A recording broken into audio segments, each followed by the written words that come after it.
Bonjour et bienvenue. Si vous nous rejoignez sur Mikouba Radio Télévision, bienvenue tous exactement dans l'émission, le magazine hebdomadaire de la rédaction de Mikouba Radio Télévision qui revient, qui balaye l'actualité hebdomadaire et une semaine qui a été assez politique. On a parlé de l'Union Sacrée qui s'est restructurée, l'Union Sacrée qui a maintenant des organes. On va analyser le nouveau fonctionnement, la nouvelle organisation de l'Union Sacrée. En deuxième partie, nous allons parler de l'AMUCA qui propose un dialogue, une réunion entre la CENI et les parties prenantes. Et pour en parler, nous avons le plaisir de recevoir M. Bernard Kapenga qui est cadre de l'UDPS. Soyez les bienvenus. Merci, M. Léopold. Merci pour cette occasion que tu me donnes encore pour participer dans cette émission.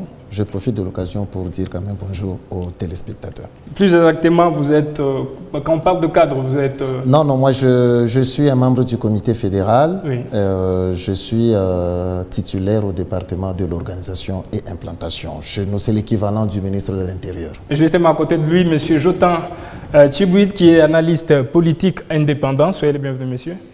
Merci, c'est moi qui vous remercie pour l'invitation et la marque des considérations. Finalement, de retour après quelques semaines d'absence. Oui, on est là et pour servir nos chers téléspectateurs dans cette magazine qui est cette question.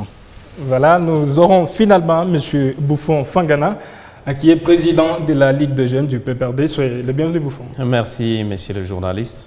Voilà, je le disais déjà dans le sommaire, on va parler dans ces débats du remue-ménage qui règne au sein de formations politiques en République démocratique du Congo, d'abord au sein de l'AMUCA.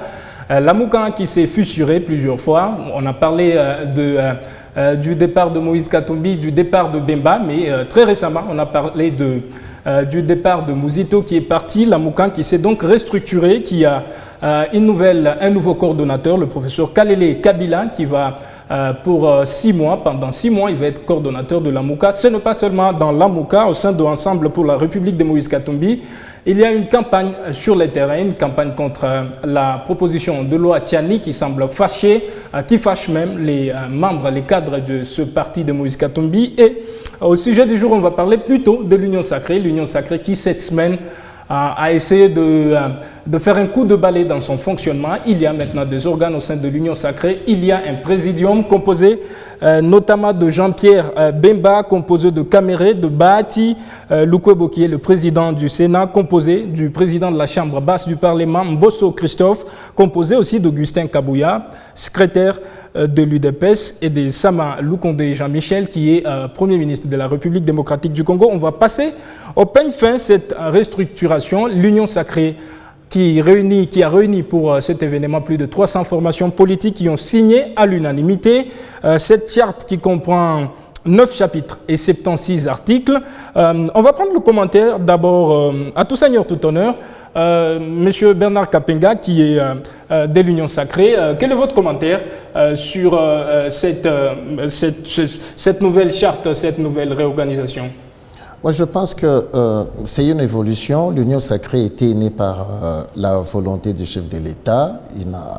Cela a évolué pendant un temps et déjà au début, il y a des gens qui pensaient qu'il fallait, en tant que grande famille politique, avoir une charte. Moi, je pense que ces idées-là ont évolué jusqu'à ce que finalement, ils sont arrivés à mettre en place une charte. Je pense que c'était le moment pour essayer un peu de rencontrer les volontés des uns et des autres. Ce qui est fait, nous encourageons. Je pense maintenant ce sont les objectifs que se donne maintenant cette union sacrée pour l'avenir politique. C'était le moment pour le niveau national, à quand pour le niveau provincial? Oui, ça vient de commencer au niveau national. Vous savez, il faut que la chose prenne forme d'abord à la tête pour descendre maintenant dans les provinces. Au niveau de Kinshasa, ce sont ces gens-là, avec les mandats qu'ils ont, maintenant ils vont descendre pour mettre ces structures-là dans différentes provinces. Alors, très prochainement, M. Bernard Kapenga, qui va être ministre de l'Intérieur, peut-être, avec cette nouvelle restructuration, mais on va essayer de juger au moment venu. Ah oui, bon, quand même, j'ai rempli quand même les conditions. Je sais que je ne suis pas les seuls, mais je suis parmi les gens qui peuvent occuper ces responsabilités. Voilà, ce n'est pas le débat du jour. La question, dans cette semaine, il y a eu d'autres actualités qui ont marqué la semaine.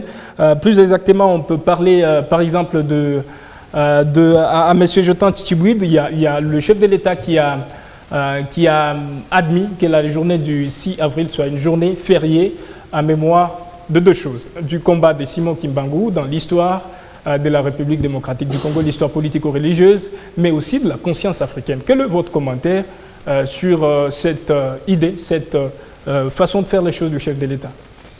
Bon, selon mon analyse, je pense que la décision n'a pas été mal prise.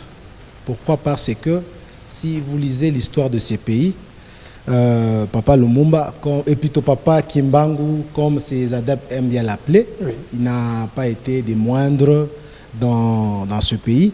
Et pour comprendre son importance ou bien son utilité dans l'histoire de ces pays, c'était parmi les gens qui ont vraiment combattu la colonisation. Or, nous savons tous les méfaits de la colonisation. Pendant ces temps-là, il n'était pas facile pour quelqu'un qui avait d'ailleurs à son âge-là de se tenir debout et de tenir tête aux colonisateurs. Chose que lui, il a osé faire jusqu'à, on l'a arrêté sans cause valable. Bon, la cause la plus valable, c'est qu'il s'opposait aux colonisateurs. Mais du point de vue de la forme, la cause n'était pas valable. Et les voici. Il a vraiment amené ce sens-là du nationalisme, du panafricanisme. Vous voulez dire qu'il ne faut pas limiter l'histoire de Kimbangu à la religion seulement? Voilà. Le problème, c'est quoi dans notre pays? Aujourd'hui, vous allez voir que le système éducatif, nous devons le réformer. Il faut que nous enseignions à nos enfants ce qui s'est réellement passé dans ces pays. La petite histoire qu'on nous enseigne à l'école et qui se trouve dans les livres de blancs, il y a beaucoup de vérités cachées. Mais si vous descendez peut-être à Kamba, où vous prenez de vraies informations, vous allez trouver qu'il n'était pas n'importe qui. À l'exemple, vous voyez, nos colonisateurs, c'était un peuple catholique. Okay? Pendant ce temps-là, et même lui-même, Kimbangu, au départ, il s'était fait baptiser catholique. Et après, voir quelqu'un s'opposer à une religion comme le catholicisme, ce n'était pas quelque chose de facile. Et dans tout ça, il voulait seulement rappeler que et l'homme noir et l'homme blanc, nous étions des êtres égaux. Mais chose que les blancs voulaient nous marginaliser et nous rendre des êtres faibles. C'est ce combat qu'il a mené. Il a dit, vous venez chez nous, oui, mais on ne doit pas nous maltraiter. On ne doit pas nous faire considérer que nous étions des êtres faibles. Et c'est cet esprit de Kimbangu que nous devons, en tout cas, prôner aujourd'hui. Et voilà pourquoi on s'est dit, si aujourd'hui vous allez dans nos écoles, que vous posez un enfant, l'indépendance c'était quoi dans notre pays, c'est facile de se rappeler parce qu'il y a une date du 30 juin qui parle de l'indépendance de ce pays. Quand on parle de la mort de Laurent Désiré Kabila, c'est parce qu'il y a un 16 janvier qui a été immortalisé et ça, nous retenons plus facilement. Pour que nous puissions incarner, en tout cas, et continuer cette lutte de Papa Kimbangu. Bon, je rappelle en passant que je ne suis pas un kimbanguiste, oui, pour que je ne puisse pas défendre cet aspect des choses. Mais ce que nous déplorons, pendant tous les régimes qui sont passés dans notre pays, on n'a pas réussi, en tout cas, à faire asseoir l'histoire de notre pays comme il faut et dans le système éducatif congolais. Aujourd'hui, vous allez trouver un élève congolais qui maîtrise mieux l'histoire de la France, qui maîtrise mieux l'histoire des autres pays, mais notre histoire en soi. Parce qu'il faudra partir de la définition de l'histoire et même des objectifs de l'histoire. Mais il y a une déviation. Il y a une déviation, Jotan Tchibouide. Il y a, par exemple, aujourd'hui, ce n'est pas encore officiel, mais d'autres religions veulent aussi avoir des jours fériés. Vous avez, par exemple, dans le calendrier scolaire, il y a un congé pour la Pâque. La Pâque, c'est chrétien. Okay. Aujourd'hui, il y a un jour férié pour, même si ce n'est pas pour le kimbanguisme, mais les... Non, nous devons faire très attention. Oui. La journée du 16 avril, c'est pas pour, en quelque sorte, c'est pas consacré à l'église kimbanguiste ou à la religion kimbanguiste. Mais de toute façon, ils en profitent aussi. Non, c'est à l'idéologie de la personne de Kimbangu. Parce qu'aujourd'hui, pour votre information, vous pouvez trouver un musulman qui réfléchit comme Kimbangu, mais n'est pas kimbanguiste. Vous allez trouver un catholique qui réfléchit comme Kimbangu, mais n'est pas kimbanguiste. On parle plutôt de l'éveil citoyen. Vous allez trouver des kimbanguistes qui n'ont pas l'idéologie de Kimbangu, par exemple. Merci, ce nationalisme. En tout cas, moi, je salue cela. Oui. Et on ne doit pas se limiter aux dates.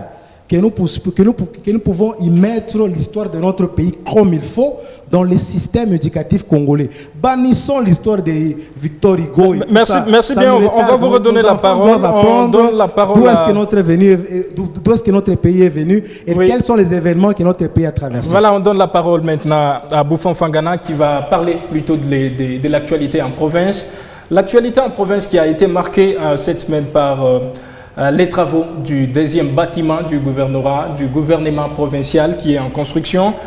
Est-ce que Bouffon Fangana, vous pensez que la construction de ce deuxième bâtiment, rappelons qu'il y en a déjà un autre, est une priorité pour les Lualabé aujourd'hui? Vous savez, nos gouvernants sont distraits. C'est ça l'expression que nous devons juste mettre à la place. Les gens ont besoin de manger. La farine, vous connaissez les prix, en train de galoper. On peut construire autant de bâtiments, et d'ailleurs qui vont laisser bientôt ici, entre les mains des dirigeants qui viendront gérer la province. C'est peut-être pour la gloire éphémère de 3 jours ou 4 jours. Oh non, moi j'avais fait. On a besoin de combien de gouvernorats au juste? Nous avons besoin de routes, de dessertes agricoles. D'ailleurs, les gens souffrent aujourd'hui pour quitter l'intérieur pour venir ici. On n'a même pas besoin. Tout ça, ce sont des propagandes qui ne disent pas leur nom, et peut-être dans l'intention de faire la propagande électorale pour dire que j'avais fait ça. Moi, je ne crois pas que c'est opportun aujourd'hui. Quand vous allez dans les Loubou d'ici, vous allez voir qu'il y a des gens qui souffrent. Vous allez dans Muchacha, il y a autant de personnes qui souffrent. Il n'y a pas de route de dessert agricole. En tout cas, on doit quitter la distraction de Kinshasa, où ils sont plongés, pour nous construire un peu de la province du Lualaba. L'argent, nous connaissons que la province a beaucoup d'argent, mais l'inconscience qui ronge la province du Lualaba, c'est ce qui fait que la population du Lualaba ne se retrouve pas dans tout ce que... Merci bien. Vous gardez la parole, Bouffon Fangana, cette fois-ci pour commenter ce qui se passe au sein de l'Union Sacrée. L'Union Sacrée qui s'est réorganisée, qui a maintenant une structure assez formelle. L'Union Sacrée qui aujourd'hui a un présidium, je le disais, qui est composé de 6 personnalités politiques. Kamere Bemba Mbosso, il y a aussi Bahati, il y a Augustin Kabouya et Sama Jean-Michel. Quel est votre commentaire sur ce qui se passe au sein de l'Union Sacrée, qui s'est déjà passé au niveau du FCC? En fait, moi, quand j'ai regardé les professeurs, la première personne à regarder dans cette salle, c'était le professeur Mbata. C'est lui que j'ai regardé dans la salle.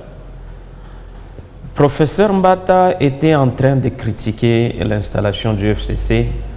Et on avait créé le FCC, c'était comme une institution qu'on avait créée parce que les membres du gouvernement, ce sont les mêmes membres qui se retrouvaient encore dans les FCC.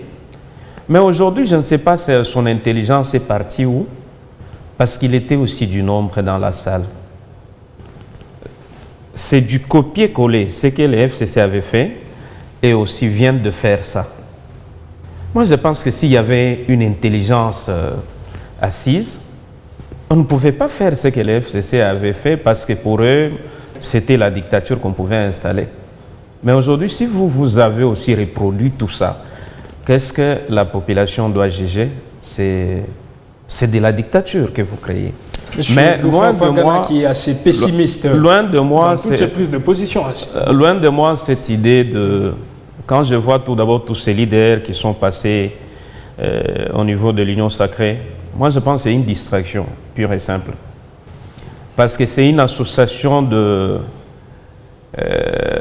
gens qui ont échoué de diriger le pays. Ils ont échoué? Ouais, ils ont échoué à tous les niveaux, vous le savez.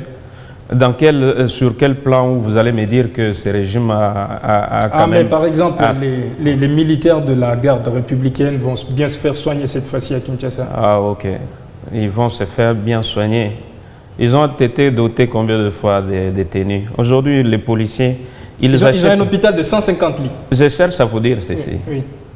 Est-ce que les policiers d'ici, ou bien des gardes qui sont ici à Kolwezi, ils vont se faire soigner à Kinshasa? On va vous redonner la parole. La réaction de M. Bernard Kapenga qui va donner aussi sa position. Bon, je voudrais dire à M.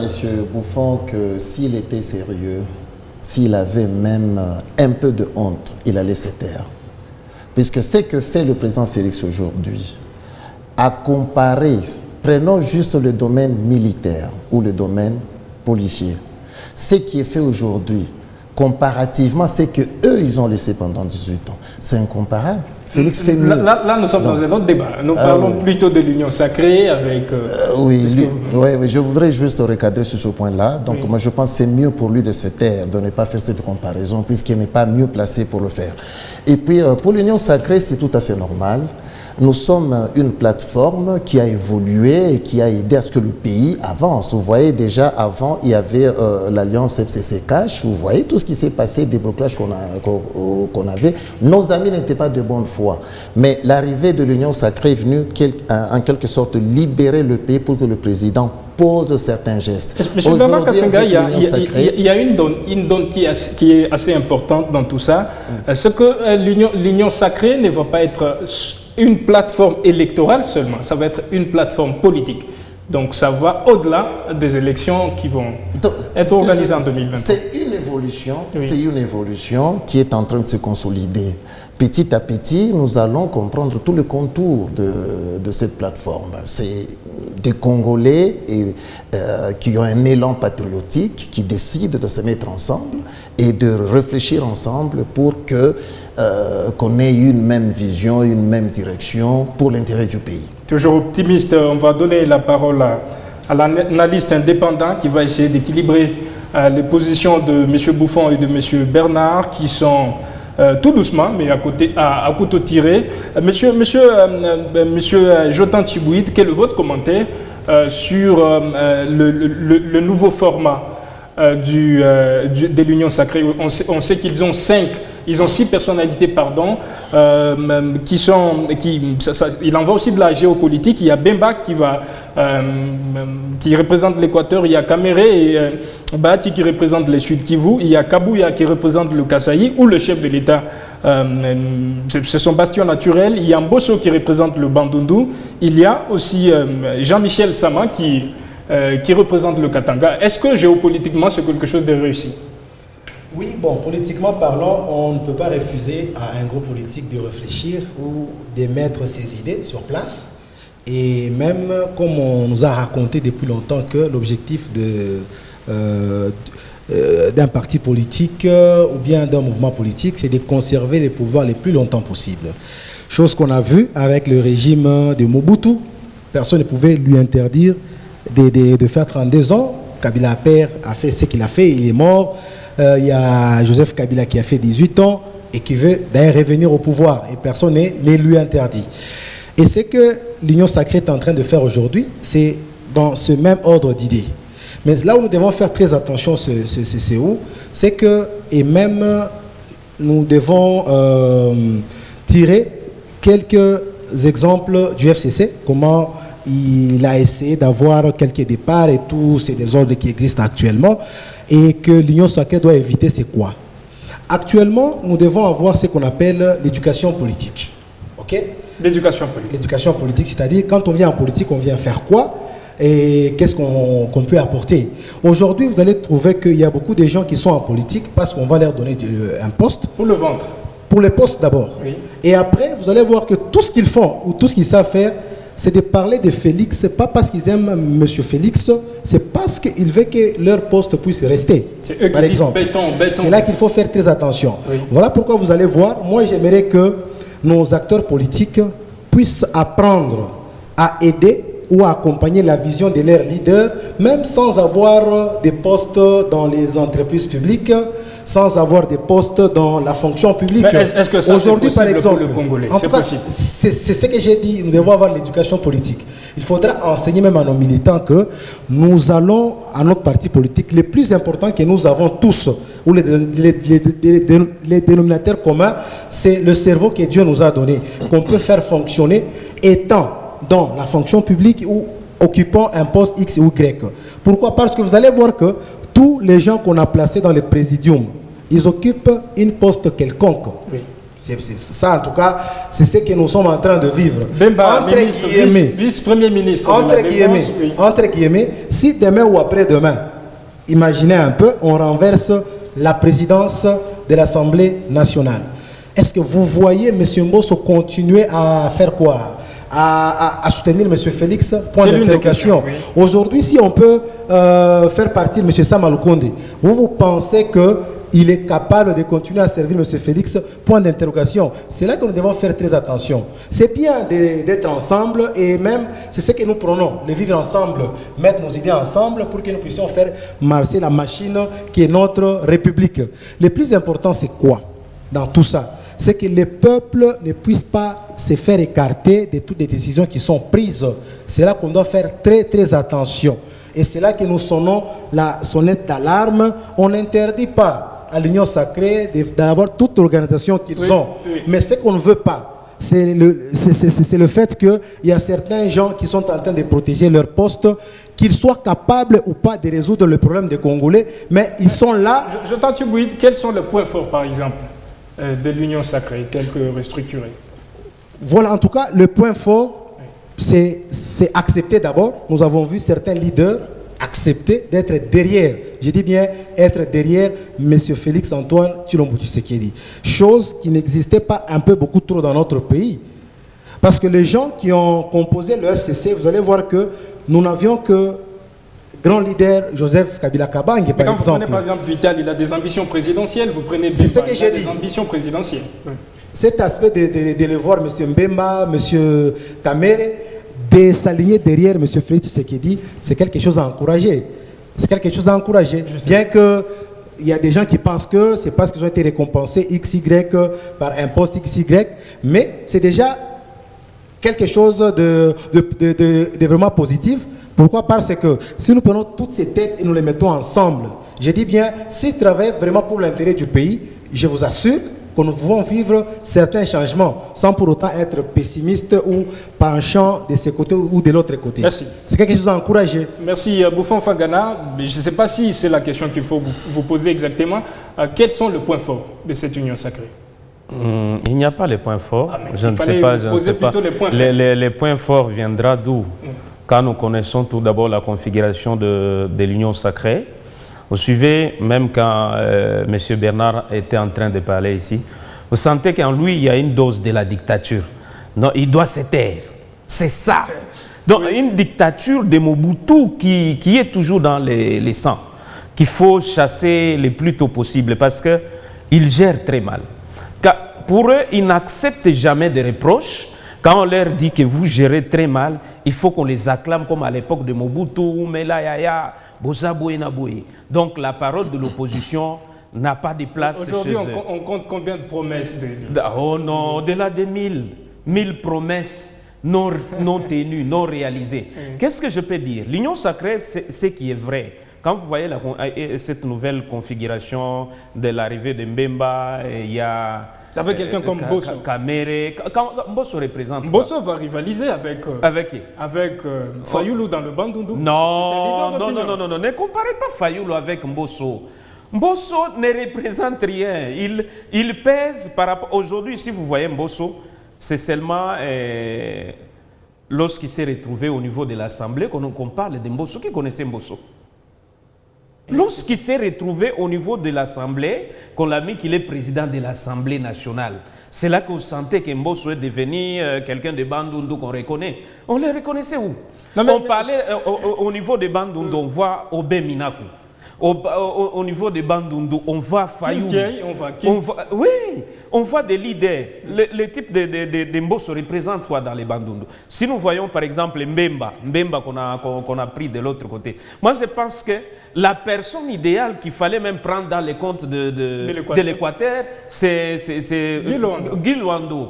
Mais c'est Guy Luando qui pèse quand même sur le plan politique aujourd'hui. Il est tout nouveau lui aussi. Kamere aujourd'hui, il a perdu Juste cette couleur qu'il avait des caméras, lorsqu'il a été sali par les gens de l'IDPS ici, vous avez vu dans combien les de trucs monde il a traîné samedi, il est arrivé non, à Bukavu, il y a eu quoi? Ce n'est pas Kamere auparavant.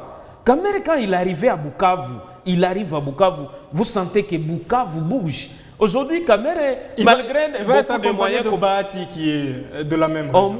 Au moins Bahati pèse politiquement. Ils le savent même au niveau de l'Union sacrée, que non, Bahati pèse quand même, il a les poids. Et quand nous voyons Sama Lukonde représente quoi dans les grands Katanga ici? Lui-même, si Sama Lukonde venait ici à Lubumbashi, il ne sera même pas élu. Il ne pèse pas, il ne représente absolument rien au grand Katanga. Il y a des gens qui pèsent au Katanga, vous le connaissez tous. Si je prends par exemple qui encore... Il fallait plutôt Dani Banza, c'est ce que vous estimez? Non, Dani Banza représente quoi? Non, mais qu'est-ce que vous voulez finalement? Ceux-là qui représentent aujourd'hui les grands Katanga, quand on parle du Katanga, où les gens qui peuvent bouger quand même les Katanga, nous voyons Joseph Kabila, nous voyons Katumbi, nous voyons Mouyej Manguez-Mans. Voilà les leaders qui sont restés dans les Katanga. Lui, il représente quoi? Ça, ce sont des gens seulement qui apparaissent parce qu'ils sont à l'Union sacrée.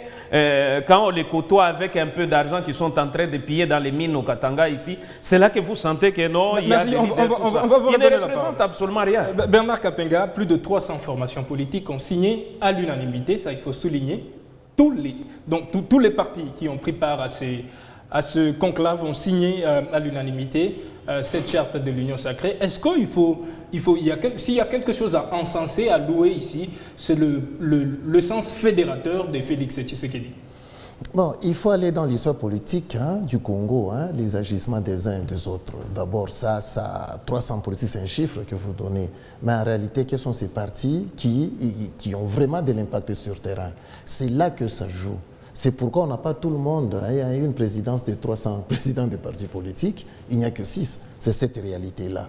Président Félix Tshisekedi a très bien fait son jeu.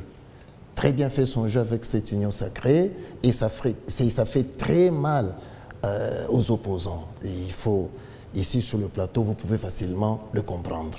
Donc, que fait Félix Tshisekedi? Félix Tshisekedi arrive quand même à prendre des têtes. On peut les qualifier de tout ce qu'on peut. Mais Félix, c'est un président, c'est un politicien, c'est un calculateur politique. Non, mais il disait, Bouffon Fagana disait il y a quelques minutes, quand vous prenez par exemple Sama, est-ce que c'est pas... qu'est-ce qu'il représente au niveau de l'ancrage au Katanga?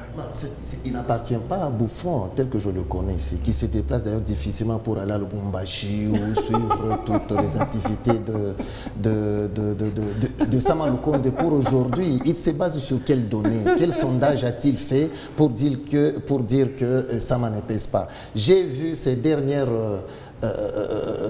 arrivé à Lubumbashi, j'ai vu quand même... Il a traîné du monde. Oui, il a traîné du monde. Moi, je ne sais pas sur base de quoi. Sur base de quoi.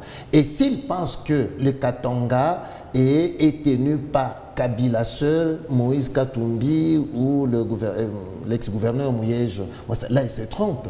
Il se trompe, je dis. L'histoire même électorale de ce grand Katanga nous apprend beaucoup de choses. Écoutez, moi, je pense que ce que Félix a fait, c'est bien vu et bien calculé. Attendons les élections, les résultats qui sortiront. Je pense que M. Bouffon aura encore une occasion de revenir ici pour nous dire que non, ce que j'avais dit est vrai.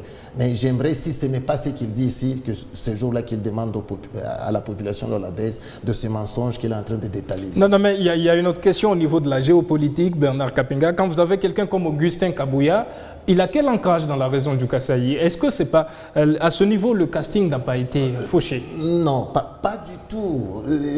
Bon, vous pouvez parler du CG Kabouya, ça reste d'abord un grand secrétaire général du parti. En d'autres termes, même bureaucrate, quelqu'un qui est enfermé dans les quatre murs, qui ne fait que signer. Le secrétaire général, oui. Il est là, il gère quand même un grand parti politique. Et Kabouya, malgré les péripéties qu'on a connues à l'UDPS, il a réussi quand même à maintenir cette maison qui bougeait. Il est plus quinois que Kassaïen, disons. Il est plus à Kinshasa. Écoutez, au niveau de l'aspect géopolitique, c'est plus le président lui-même qui pèse, le président Félix Tshisekedi. C'est ça la réalité. N'amenez pas Kabouya dans ces dimensions-là. Si vous comparez Kabouya et Félix Tshisekedi dans l'aspect géopolitique, là c'est fausser les calculs. Le Grand Kassa est le centre du pays. C'est Félix lui-même en tant que président de la République qui pèse. Voilà, merci bien. Pas pour rien qu'il est autorité. Jotan Tchibouide, quelle est l'espérance de vie qu'il faut accorder à cette union sacrée? Voilà, c'est là que nous devons faire très attention et c'est là qu'il faut que beaucoup de partis politiques qui ont accepté d'intégrer dans l'union sacrée puissent se préparer à ça. Parce que vous allez voir que... Après les élections, c'est ça que j'ai dit. Oui. C'est là qu'on doit faire très attention parce que l'ADN congolais, par rapport à la politique, nous a prouvé beaucoup de mauvaises choses.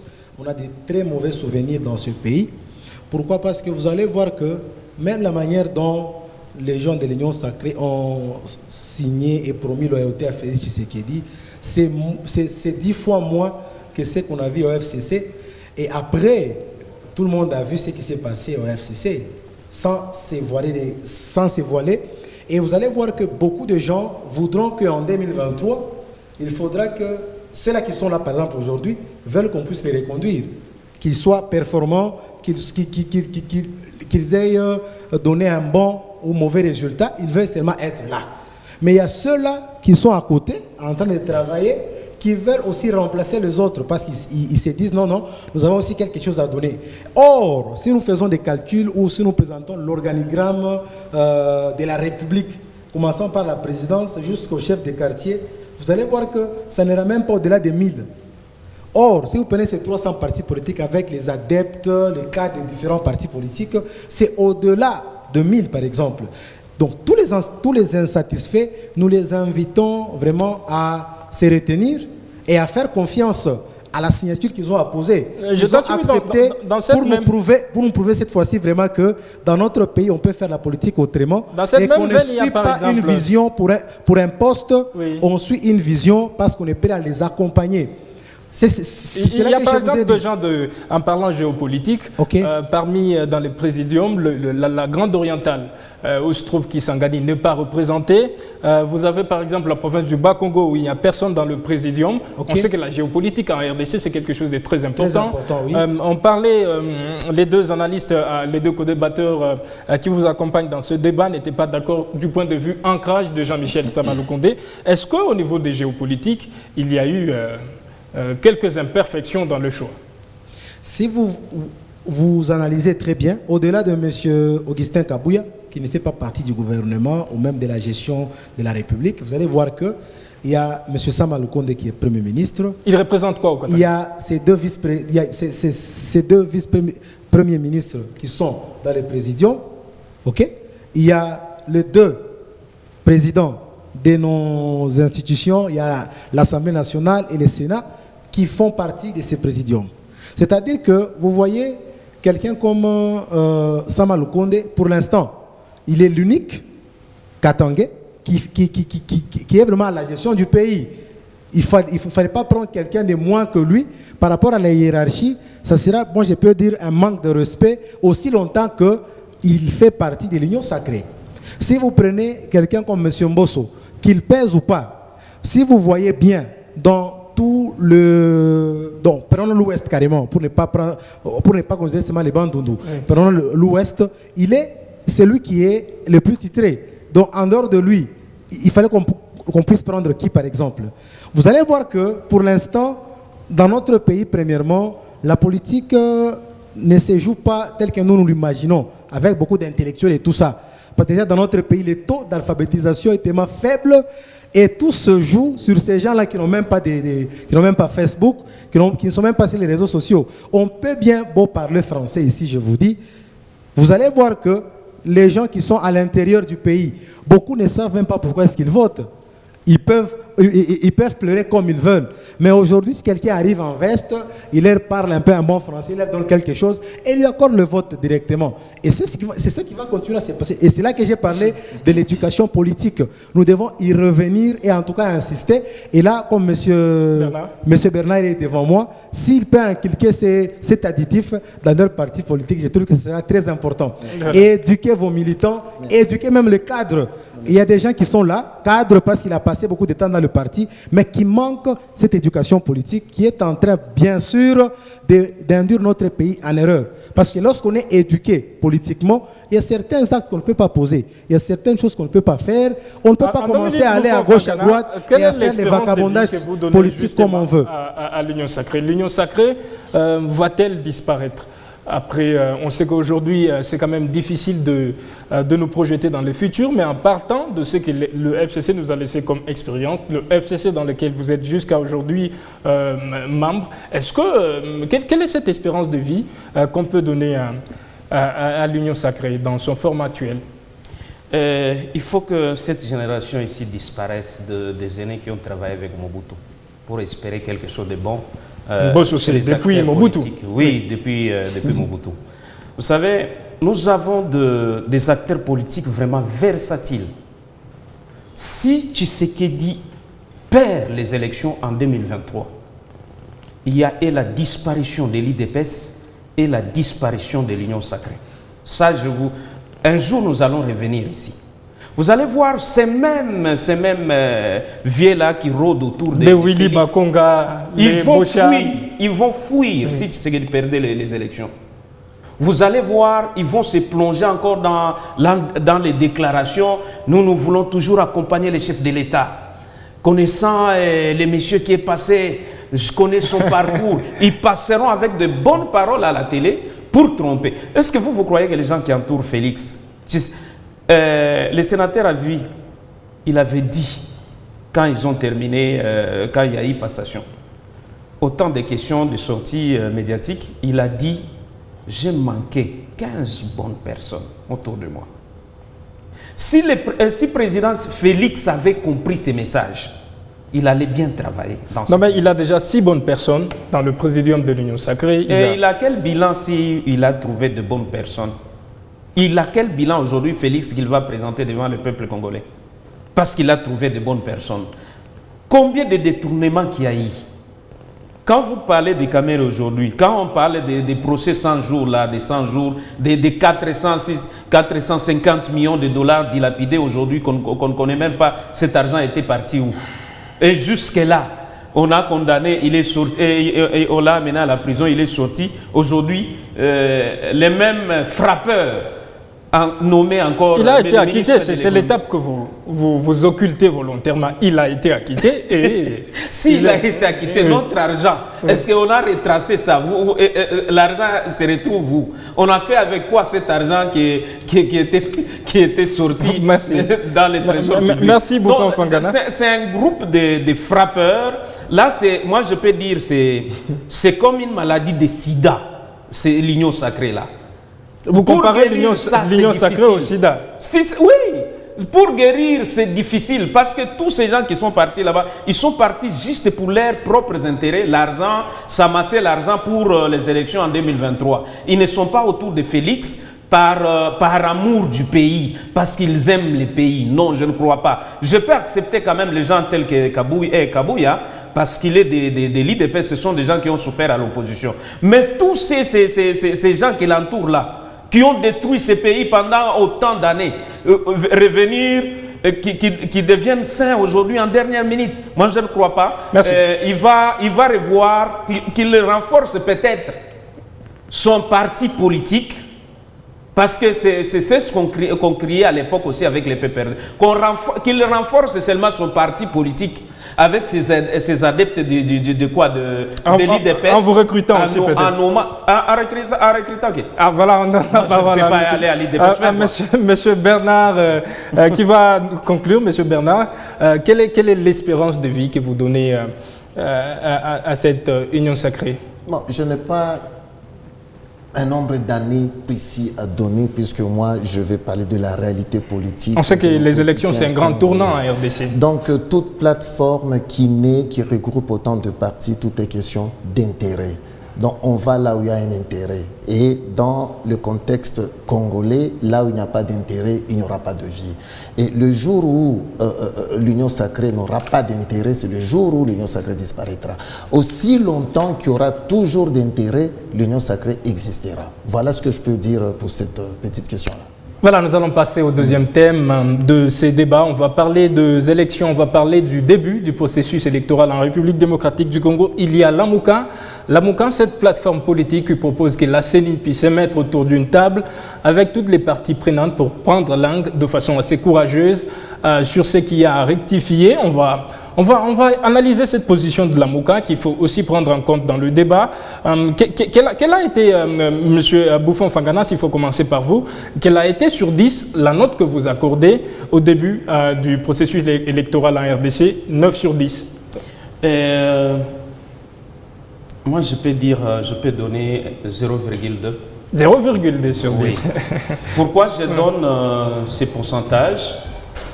Vous connaissez que dès le départ de l'implantation, de la désignation de Kadima, il y a eu autant de contestations. Les gens n'avaient pas accepté le groupe de Kadima, même l'entérinement de Kadima. Vous avez constaté qu'on avait l'IDPS et le régime actuel et le président avaient forcé la main pour imposer Kadima à la tête de la CENI. Tout est parti de là. Tout au début, quand on parlait de Kadima, oh non, c'était un expert, les profils, tout ça. Nous avons dit Kadima est expert en conflit électoral. Donc, il est là pour créer des conflits. Il est expert. Parce que dans tous les pays, quand on parlait des profils, c'était un observateur. Il n'a jamais dirigé les élections dans tous ces pays dont on faisait allusion ici, que non, Kadima était expert. Il était observateur comme tous les observateurs ici qu'on envoie de l'Union européenne, de l'Afrique et ainsi de suite dans les pays. Quand il a été entériné, il a commencé. Tout d'abord, les problèmes avaient commencé avec les moyens. Il a commencé par pleurnicher, oh il n'y a pas de moyens, le gouvernement ne met pas les moyens à ma disposition. Et puis il y a eu des décaissements, il a commencé par des machines. Des machines qu'on avait vues, même des enfants de certains leaders dans ces pays allaient acheter les machines du pays pour la commission électorale. Mais Bouffon-Fangana, on sait aujourd'hui que on voit de moins en moins de population devant les bureaux de vote. L'opération s'est bien déroulée, c'est une réussite. Quand vous dites que ça s'est bien déroulé, c'est une réussite, je ne sais pas moi sur quel plan que vous voyez que c'est une réussite. Il y a de moins en moins. Vous avez vu autant de cartes qu'on a attrapées chez les cadres de l'Union sacrée, dans leurs véhicules. Il y a des gens qu'on a enregistrés même dans leur propre maison. Vous avez constaté que des mineurs, des enfants de 7 ans, de 8 ans, qu'on était en train d'enrôler. Vous avez constaté sur la loi... Quand des étrangers enrôlés. Les étrangers enrôlés, même en ligne là-bas, n'importe qui, même celui qui est en Allemagne, il s'est fait enrôler en ligne. Deuxième aspect, vous avez constaté que les pays qu'ils ont ciblés pour préparer tout d'abord la tricherie d'avance, c'est dans les pays où ils appellent même des combattants qui ont tapé dernièrement leurs frères ici, Bossem Bossi, qui étaient militants, qu'on a frappé en Belgique parce qu'ils avaient déjà créé des combattants à l'étranger. C'est dans ces pays qu'ils ont ciblé. Nous avons 9 voisins. Ils n'ont pas tenu compte des 9 voisins où il y a beaucoup de Congolais, même Congo d'en face là. Il y a beaucoup de Congolais, mais ils sont partis en Belgique, au Canada, ciblés seulement pour préparer la tricherie. On va vous redonner la parole. Dire que de Kadima, avec sa pauvre CENI là, il n'y a rien de bon. Et donc il faut s'asseoir autour d'une table comme propose Lamuka et d'essayer de voir où rectifier. Non, comment rectifier le problème c'est cette équipe qui doit quitter d'abord. Moi, je ne vois pas que des Kadima, il sortira quelque chose de merci, bon. Merci. Tout ce qui commence très mal, ça finit toujours mal. Monsieur Jotan Tchibouid, s'il faut donner une note au début du processus électoral en République démocratique du Congo, sur 10, vous donnez à l'équipe Kadima combien? Bon, avant de donner la cote, vous permettez que je puisse allez-y. Un peu une parole. Vous allez trouver que dans notre pays, et selon l'expérience qu'on a eue dans l'organisation des élections, et même ce qui me fait très mal, c'est que vous voyez le comportement du FCC aujourd'hui, c'est le comportement qu'avait UDPS dans l'opposition, le comportement de l'UDPS au pouvoir, c'est le comportement qu'avait le FCC au pouvoir. C'est comme qui dirait, nous sommes en train de tourner en rond. Vous allez vous rendre compte que l'UDPS, dans ce pays ici, a refusé d'aller aux élections pensant que la constitution qu'on nous avait présentée en 2005 était taillée sur mesure. Ils ne sont pas allés aux élections pour ça. Aux élections de 2006. De 2006. Et la même constitution, c'est celle qu'ils sont en train d'utiliser aujourd'hui. Vous voyez cette contradiction-là? C'est comme qu'entre guillemets, c'est ça. C'est la même constitution qu'on est en train de refuser aujourd'hui parce que le référendum, on avait accepté, on a accepté la constitution du 18 février 2006 et ils se sont dit non, les règles des jeux n'étaient pas respectées, il y avait ceci ou cela et ils ont refusé catégoriquement de participer aux élections de 2006. Mais aujourd'hui, ils sont en train d'utiliser la même constitution pour laquelle ils n'étaient pas allés au référendum pour dire oui. On a dit oui à leur place et ils sont venus utiliser cette constitution. Allez, on attend la note. On attend la note sur 10. Oui. C'est-à-dire quoi? Oui. Aujourd'hui, le FCC doit mettre en tête que, comme les élections sont organisées par la CENI, et que celui qui finance les élections, c'est le gouvernement à qui ils sont opposés. On n'organise pas les élections pour les perdre. Automatiquement, on va penser qu'on a désigné Kadima par l'UDPS ou par l'Union Sacrée. De la même manière que nous, dans le passé, on a pensé que les Bamulunda, les Bananga, c'était des... Vous avez même vu la Moka quand ils étaient là. Oui. C'était pas des machines à voter parce que c'est un truc de Nanga et tout ça.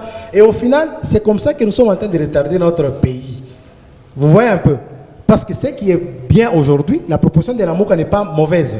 Mais ça va prendre combien de temps jusqu'à ce que toutes les parties puissent se mettre autour du... Alors que le train est déjà en marche. Par exemple, bon, la cote que nous pouvons donner à la CENI de Kadima, moi je peux donner 5 sur 10. Pourquoi? Parce que j'ai vu en M. Kadima quelqu'un de renfermé. Il est renfermé.